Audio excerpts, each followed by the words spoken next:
మనం 800 కోట్ల మంది ఉన్నాం, జనసంఖ్య చాలా ఎక్కువైపోయింది, బాబాయ్ మనం భరించలేము అనేది మన దృష్టికోణంలో చాలా ఎక్కువే. కానీ ఈ అనంత విశాలమైనటువంటి విషయంలో పృథ్వీ ఎంత?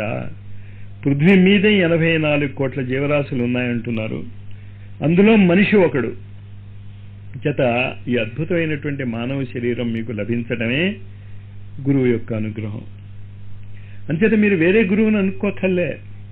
ఎక్కడ వెతుక్కోమంటాడు? అందుకే శ్రీకృష్ణుడు చివర మొత్తం 18 అధ్యాయాలు శ్రీకృష్ణుడు స్వయంగా అర్జునుడికి చెప్తాడు. 18వ అధ్యాయంలో ఏం చెప్తాడు? హృద్దేశేర్జున తిష్టతి, మీ హృదయంలోనే భావాల రూపంలోనే నేనున్నాను. ఎవరు? నేను, శ్రీకృష్ణుడు కాదు, ఆ జగద్గురువు. మీ యొక్క గురువు మీ హృదయంలోనే ఉన్నాడు. ఆయన్ని వదిలేసి నేను బయట వాళ్ళని పట్టుకుంటే